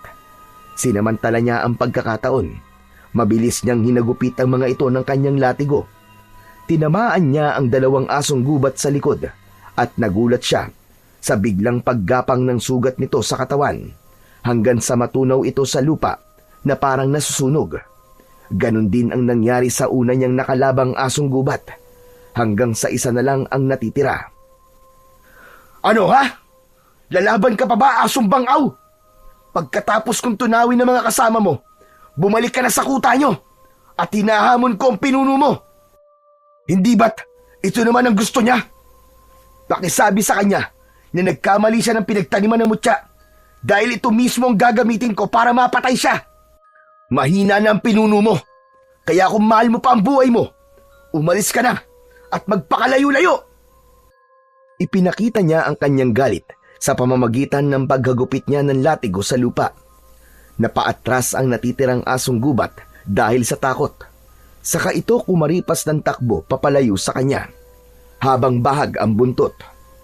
Nahabol niya ng tanaw ang papalayong asong gubat at muling sumagi sa isip niya ang ginawa niyang paghahamon sa pinuno ng mga ito. Nakarating yun sa kanyang ama, kaya galit na galit itong pinagsabihan siya. Gabi yun at nadatnan siya nitong naghahanda ng mga sandata para lumaban sa mga aswang. Alam niyang ang kanyang ina ang nagsabi dito sa balak niyang gawin. Pambihira! Talaga ba nagpapakamatay ka na, ha, Errol? Ikaw pa mismo naghamon sa mga aswang na taknim para sa isang labanan na ikaw lang mag-isa ang haharap. Hindi na po ako makapaghintay, tay. Nakalimutan na po ba ninyo na ito po ang misyon ng mutya na nasa katawan ko kapalit po ng paggaling ko? Nasa kamay ko na rin po ang kanilang mutya. Kaya kahit hindi ko po sila hamunin ng away, susugod pa rin po sila rito para kunin sa mga kamay ko ang mutya. Pero kailangan mo pa ng konting panahon para magsanay, anak. Kulang pa ang kakayahan mo para labanan ang pinuno nila. May tiwala po kung hindi po ako pababayaan ng Panginoong Diyos, Tay. Marami na po silang napapatay. Panahon na po para tapusin na ang kanilang kasamaan. Biglang bumukas ang pinto ng kanyang silid at pumasok ang kanyang ina. Bakas sa mukha ni Aling Lena ang pag-aalala para sa anak. Samantalang si Mang Roy naman ay halata ang pagtitimpi ng galit sa ginawa ni Errol. Hindi. Hindi ako makakapayag na gawin mo mag-isa ito. Mapapahamak ka, anak. Meron ba kayong lihim na mag-ama na hindi sinasabi sa akin? Huwag ka na makialam dito, Lena. At bakit hindi ako makikialam, Roy? Dinig na dinig ko sa labas ang pagtatalo niyo mag-ama tungkol sa mutya ng aswang. Roy, umalis na lang tayo rito at kalimutan ninyo ang misyon. Nay, hindi po pwede. Kahit saan po tayo magpunta, masusundan nila tayo at patuloy lamang silang papatay ng mga inosenteng tao. Haharapin ko po ito dahil ito po ang nagligtas sa buhay ko. Hindi po ako natatakot mamatay kung alam ko naman pong nasa panig ako ng kabutihan.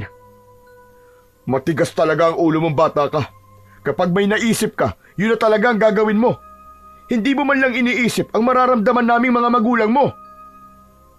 Kung hindi ko naman po ito gagawin, Tay, sila rin po ang susugod dito para patayin tayong lahat. Hindi na natapos ang iba pang sasabihin ni Errol nang bigla niyang naramdaman ang pag-iinit ng kanyang katawan. Indikasyon yun na nasa paligid na ng kanilang bahay ang mga aswang na taknim. Napansin ng kanyang ama ang bigla niyang pagtayo at paglapit sa bintana. Sumunod dito sa kanya at gano'n na lamang ang panlalaki ng mga mata ni Errol nang makita ang pangkat ng mga aswang habang nakatayo sa labas ng kanilang bakuran. Pero ang mas ikinagulat pa ni Errol, ang lalaking nakatayo sa unahan ng mga alagad nito. Hindi siya maaaring magkamali. Ito ang lalaking bumisita at nagbanta pa sa kanyang ina. Nag-aalalang napatingin si Errol sa kinatatayuan ng kanyang ina. Kaya naman, lumapit ito at tumingin din sa mga nilalang na nasa labas. Diyos ko po, si Gabriel! Kailan pa nakarating ang hayop na yan sa baryo natin? Kung ganun po, Tay, kilala niyo po ang taong yan? Oo, anak. At hindi ko akalaing siya pala ang pinuno ng mga aswang. Ang totoo ay nagpunta siya rito at pinagbantaan niya ako, Roy. Patawarin mo ko kung inilihim ko to sa'yo. Hindi ko alam na siya pala ang pinuno ng mga aswang. Huwag kang mag-alala, Lena. Hindi ko hahayaan na magtagumpay ang hayop na yan. Nasaktan tayo. Kaya pala, ganun na lamang ang galit niya sa akin. Ilabas niyo na ang hambog na batang yan. Pinatay niya ang mga alagad ko. Ngayon naman, hinahamon niya ako. Ako na mismo lumapit sa inyo. Pagmasdan mo, Lena, ang gagawin ko sa pinagmamalaki mong pamilya. Hindi ka magtatagumpay, hayop ka! Pinasahan mo ako ng mutya. Ngayon naman, bawiin niyo sa akin kung kaya mo! Anak, huwag mong gawin ito. Tumakas na tayo. Sa palagay ko, ay tama ang anak mo, Lena. Walang mangyayari kung patuloy tayong tatakas para lumayo sa kanya. Lalaban na kami ng anak mo. Yun na lang ang tanging paraan. Roy, nakikiusap ako. Umalis na tayo. Tumakas na lang tayo at magpakalayo-layo. Alam mo kung ano ang dahilan. Ayokong dumating ang oras na pareho natin pagsisihan ito. Tumigil na po kayo, Nay. Nakapagpasya na po kami ni Tatay. Ito na po ang tamang pagkakataon para maisagawa ang misyon. Hindi na hinintay ni Errol na pigilan pa siya ng kanyang ina. Mabilis siyang lumukso sa bintana at hinarap ang mga nakatayong aswang na taknim. Paglapat ng kanyang paa sa lupa at paglatag niya ng kanyang latigo ay kitang-kita niya kung paanong nagbago ang anyo ni Mang Gabriel. Naging isang ibon ito at agad na lumipad para atakihin sila. Hinagupit niya ito sa ere, subalit bigla siyang bumagsak sa lupa nang atakihin siya ng 2 kulay puting asong gubat. Akma na sana siyang kakagatin sa katawan nang biglang lumukso ang kanyang ama sa paanan niya at walang pag-aalinlangan na tinaga nito ang mga asong gubat. Tinamaan ang aso sa likod at bumagsak ito. Kaya naman, mabilis na bumangon si Errol at parang walang nangyari na nagawa niyang maakyat ang puno. Pinilit niyang abutin ang lumilipad na ibon na si Mang Gabriel. Mabilis nitong naiiwasan ang mga paghagupit niya ng latigo hanggang sa bumaba ito sa lupa at nagbalik sa anyo ng pagiging tao. Ibalik mo sa akin ang mutya ko! Bakit? Natatakot ka ba?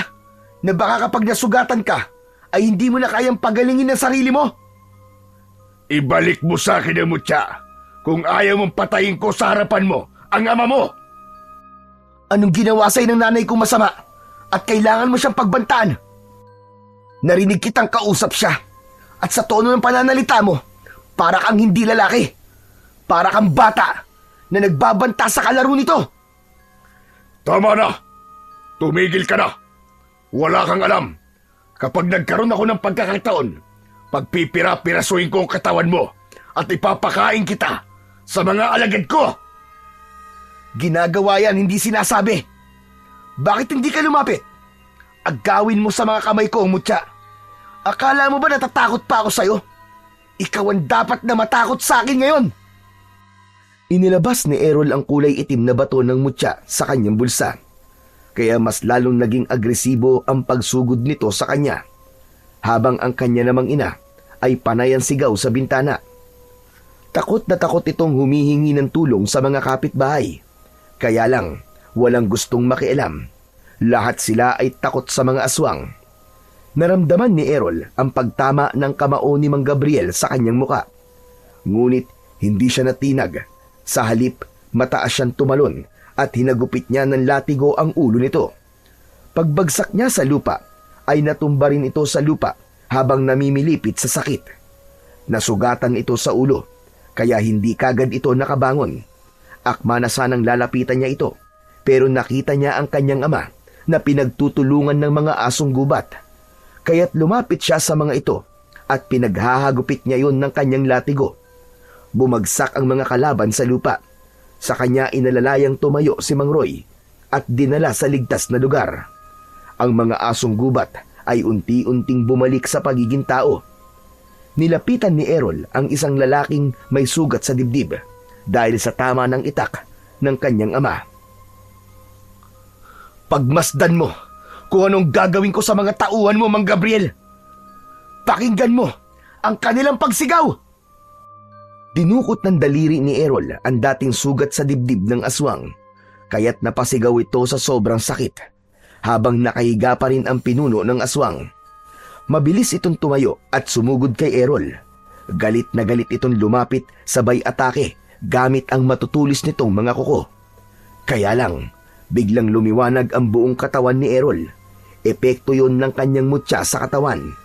Nasilaw ito sa liwanag, kaya't napataklob ito ng mga mata. Sinamantala niya ang pagkakataon na yon. Paulit-ulit niya itong inundayan ng suntok sa tiyan hanggang sa muli itong natumba, pasadsad sa lupa. Errol, anak! Tama na yan! Huwag kayong magpatayan! Bakit niyo po ba ako pinipigilan, Nay? Muntik na po niya akong patayin! Inilipat din niya sa akin ang mutya niya! Tapos sasabihin niyo huwag ko siyang patayin! Ang dapat po sa kanya ay burahin na sa mundo! Malakas lang ang loob mo dahil nasa katawan mo mutya ng ardilya. Babawiin ko yan at papatayin kita sa harapan ng nanay mo! Dala ng takot ay dali-daling bumaba ng hagdan ang kanyang ina at lumapit sa kanilang dalawa, habang si Mang Roy naman ay nakasandal sa dingding ng bahay nila. Tumutulo ang dugo nito sa lupa habang tinatakluban ng palad ang sugat nito sa dibdib. Dahil sa nakita ay mas lalong bumugso ang galit niya sa dibdib. Nakita niyo po bang ginawa niya sa tatay ko, Nay? Umalis na kayo rito! Huwag niyo akong pigilan! Sinamantala ni Mang Gabriel ang pagkakataon at patakbo itong sumugod kay Errol. Nakalitaw ang pangil nito, nakakagatin sana sa leeg ang binatilyo. Subalit malakas na sumigaw si Aling Lena. Wag! Wag, Gabriel! Wag mong saktan ang anak mo! Huminto sa pagtakbo si Mang Gabriel at nakakunot ang noo na napatingin sa muka ni Aling Lena, habang si Errol naman ay nakaawang ang bibig na hinintay ang iba pang sasabihin ng kanyang ina. Nakikiusap ako, Gabriel. Itigil mo na ito. Hindi na ako babalik sa'yo. Hindi ikaw ang mahal ko. Huwag mong saktan ang anak ko. Hindi pa ba sapat sa'yo na sinira mo ang buhay ko? Teka, Lena. Paanong nangyaring anak ko siya? Sumagot ka. Nagbunga ang kahayupan mo sa akin. Nagbunga ang pang-aabuso mo ng gabing yon. At si Roy ang sumalo sa kahihiyan at responsibilidad mo bilang isang ama. Lumayo na ako dahil gusto kong lumayo sa kasamaan mo. Pagkatapos, natuntun mo kami para lang muling guluhin ang buhay ko. Hindi. Hindi totoo yan. Nagsisinungaling ka lang para hindi ko siya paslangin. Pagmasdan mo ang kanyang mga mata, ang kanyang labi. Sinong nakikita mo? Sumagot ka! Hindi ka ba nagtataka na mabilis mong naitanim sa kanyang mutya mo bilang aswang? Dahil kadugo mo siya. Anak mo siya, Gabriel. Sariling dugot laman. Hindi! Hindi, Nay! Hindi ko siya ama! Wala akong dugong aswang! Hindi ka nahahawaan ng pagiging aswang, anak. Dahil likas na sa dugo mo ang pagdaloy ng pagiging aswang mula sa iyong ama. Pero iba ka sa kanya, anak. Dahil lumaki kang mabuting tao, pinalaki ka ng iyong ama na may mabuting puso. Pero siya, sagad sa impyerno ang kasamaan niya. Nagmahal lang ako, Lena. Kaya ko yun nagawa sa'yo. Kaya ako naging masama. Pero hindi ko kayang patayin ang sarili kong anak. Sinabi ko naman sa iyo, di ba? Pagsisisihan mo ito kung napatay mo ang iyong anak. Subalit huli na ang lahat para itama ang pagkakamali.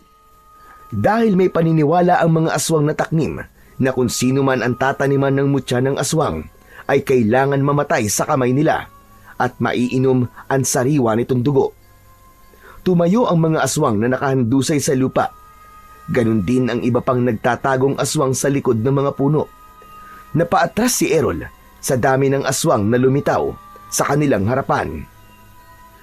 Nay, alalayan niyo po si tatay papasok sa bahay natin. Ako po ang haharap sa kanila. At hindi ko patatawarin ang pinuno nila. Kahit siya pa ang tunay kong ama. Anak, wag. Nakikiusap ako. Huwag niyo na po akong pigilan, Nay. Ginahasa lamang kayo ng demonyong yan. Kaya naging anak niyo ako. Pero kailanman ay hindi ko siya matatanggap na ama. Ang dapat sa kanya ay magdusa at mamatay. Mag-iingat ka, anak. Hindi kita pipigilan sa desisyon mo. Dahil kahit ako nasa katayuan mo, papatayin ko ang demonyong yan dahil sa pagsira niya sa buhay ni Lena. Tumigil na kayo, parang awa niyo na. Huwag kayong magpatalo sa tawag ng galit sa dibdib niyo. Errol, anak, huwag mo itong gawin kung ayaw mo magsisi sa huli. Tama na. Alam kong walang kapatawaran ang ginawa ko. At hindi ko sinasadya yun, anak. Patawarin mo ko. Hindi ko alam na anak kita. Hindi mo ako anak, demonyo ka. At lalong hindi kita ama. Hinintay ni Errol na pumasok ang kanyang ama sa loob ng kanilang bahay. Bago niya hinarap ang mga aswang, siya ang unang lumapit sa asong gubat na nakatayo sa likuran ng kanyang ama. Pasugod ang mga ito para umatake sa kanya. Sa paghagupit niya ng kanyang latigo ay nagulat siya sa pagbabago ng kanyang anyo. Tinubuan siya ng mga balahibo sa kanyang katawan hanggang sa magmukha na siyang ardilya o squirrel. Kaagad siyang lumukso sa katawan ng puno, sabay talon siya sa mga kalaban sa likod ng kanyang ama. Pero sadyang may angking bilis ang kalaban. Nagawa nitong mailagan ng unang pag-atake niya. Sinakmal siya ng kulay itim na asong gubat sa kanyang braso. Sa tindi ng kagat nito sa kanyang braso ay ramdam na ramdam niya ang malakas na pagsipsip nito sa kanyang dugo. Napasigaw siya sa matinding sakit, kasabay ng pagganti niya ng kagat sa braso nito, hindi para inumin ang dugo, kundi para matanggal ang bibig nito sa balat niya. Nabitiwan niya ang latigo at bumagsak yon sa lupa. Nagulat pa siya sa biglang pagsigaw ni Mang Gabriel. Layuan niyo ang anak ko! Pero imbis na makinig ang mga tauhan nito sa pag-atake sa kanya, ay mas lalo lamang ang mga ito na naging agresibo. Hindi na ito nakikinig sa kanyang ama, kaya naman isa-isang kinagat nito ang sariling tauhan. Iniligtas siya ng kanyang ama. Maya-maya pa ay bumalik ang kanyang ina.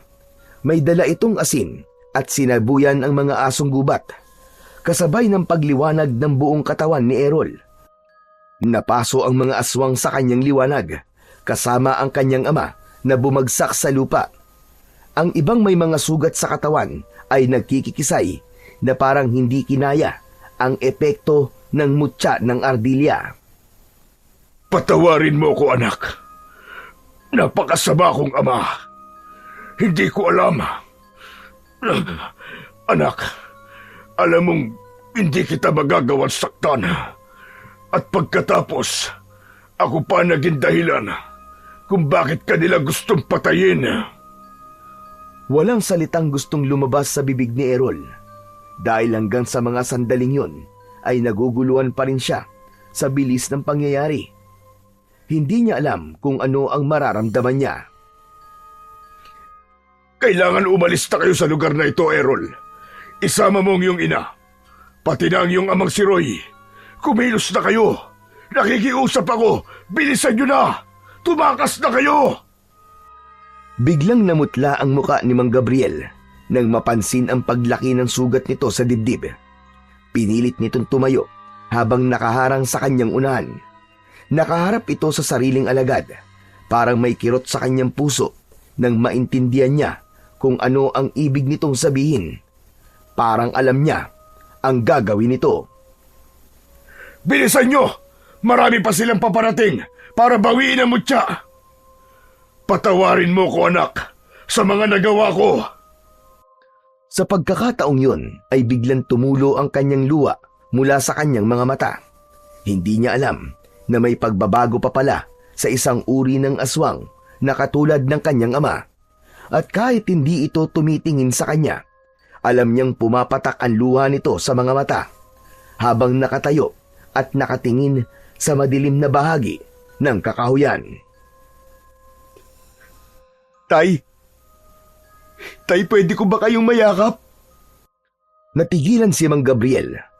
Mabilis itong humarap sa kanya at iniilang hakbang lang ang mga paa na napayakap sa kanya. Humagulgol ito ng iyak habang nagpapasalamat at humihingi pa rin ng tawad. Mahigpit yun na parang yun na ang huli nilang pagkikita. Nang bumitaw ito sa kanya at akma ng tatalikod, inabot niya rito ang mutya. Tay, sa tingin ko po ay mas kakailanganin niyo to. Tara na po, sumama na po kayo sa amin. Huwag na ninyo akong intindihin. Anak, patawarin mo si tatay, ha? Nagpatalo ko sa tukso ng kamunduan. Kaya imbis na humingi ng tawad sa iyong ina, ay ginulo ko pa siya. Pangako, babawi ako sa inyo. At ikaw na ang bahalang humingi ng tawad kay Roy at sa nanay mo. Huwag mong sabihin yan, Gabriel. Matagal na kitang napatawad. At huwag mong iiwan ang anak mo. Kailangan ka pa niya. Hindi ka mamamatay. Lena, sa dami na nagawa kong kasalanan, wala nang puwang para sa akin ang mabuhay sa mundong ito. Huwag mong sabihin yan. Sumama ka na sa amin. Mukhang huli na ang lahat para tumakas, Lena. Nandito na mga kauri ko. Sinundan ni Errol ng tingin ng kanyang ama sa likod ni Aling Lena. Isa-isang nagsilabasan mula sa kakahuyan ang mga nilalang na may nakakatakot na itsura. Para itong mga aso na ikinakaskas pa ang kaliwang paa habang nakangising nakatitig sa kanila. Huwag kayo mag-alala. Ako ang harap sa kanila. Nakikiusap ako. Sige na, tumakas na kayo rito. Magsasalita pa sana si Errol para pigilan ng ama, pero sumugod na ito sa mga halimaw na nakatayo sa harapan nila habang paika-ika sa paglalakad. Tay! Bumalik ka! Huwag mo tong gawin! Nakikiusap ako, Tay!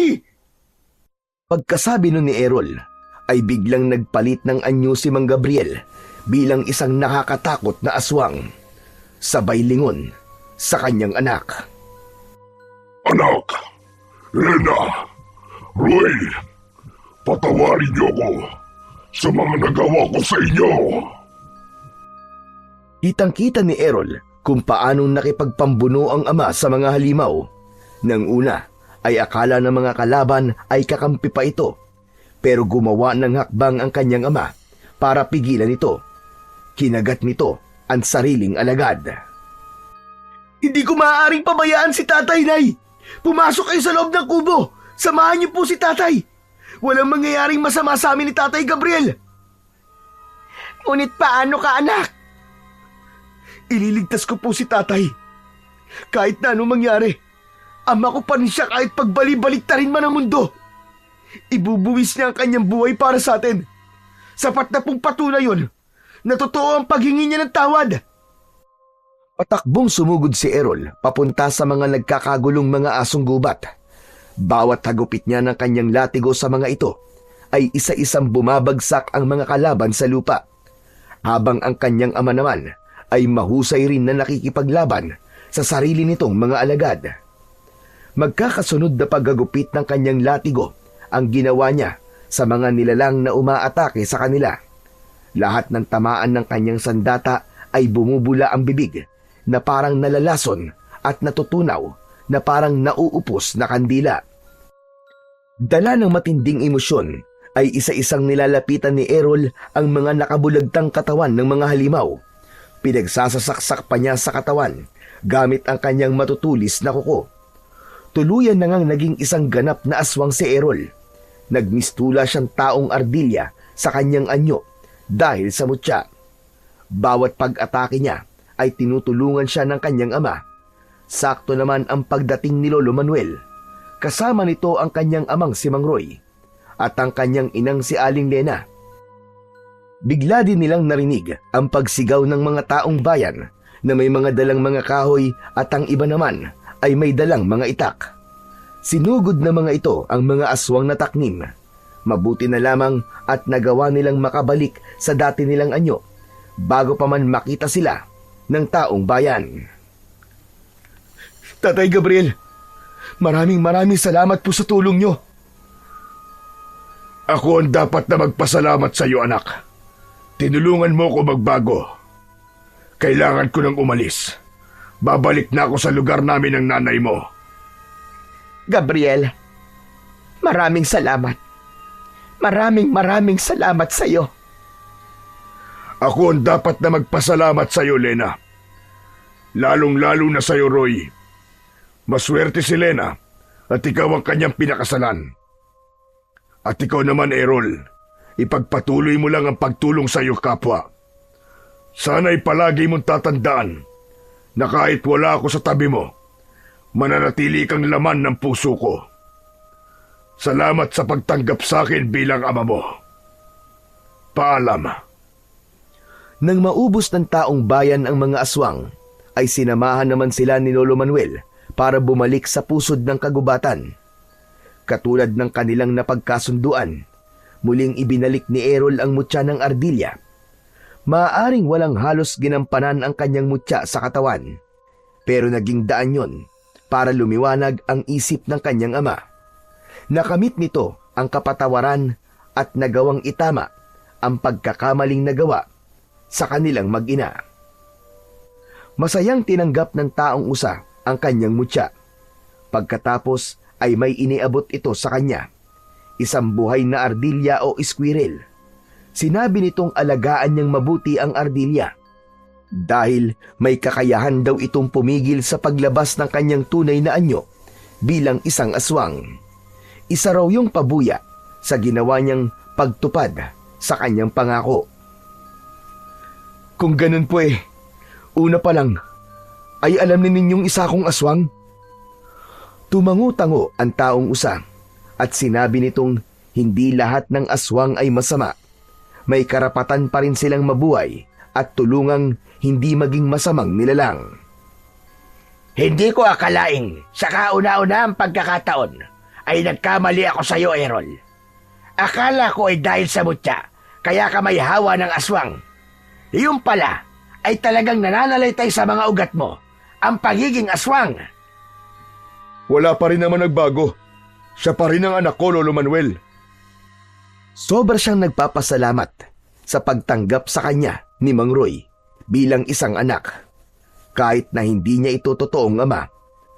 Kahit na kailan ay hindi nito ipinaramdam sa kanya na hindi siya nanggaling dito. Masaya silang naglakad pabalik sa kanilang tahanan.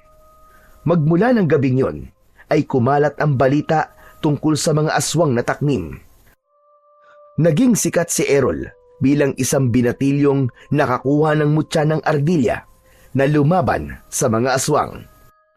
Ngunit hanggang sa kasalukuyan ay itinatago pa rin ni Errol sa mga kababaryo niya ang kanyang pagiging aswang. Pero ganun pa man, ginagamit niya ang pagiging aswang sa pagtulong sa kanyang kapwa, laban naman sa mga masasamang tao o sa mga aswang na manggugulo sa kanilang baryo. 2 beses sa isang buwan na dinadalaw siya ng kanyang ama at naging maganda naman ang pakikitungo nila rito. Lalo pa at tuluyan na nga itong nagbago. Patunay lamang ito na kahit gaano pa kasama ang isang tao ay may pagkakataon pa rin na magbago. Kahit na ang isang aswang.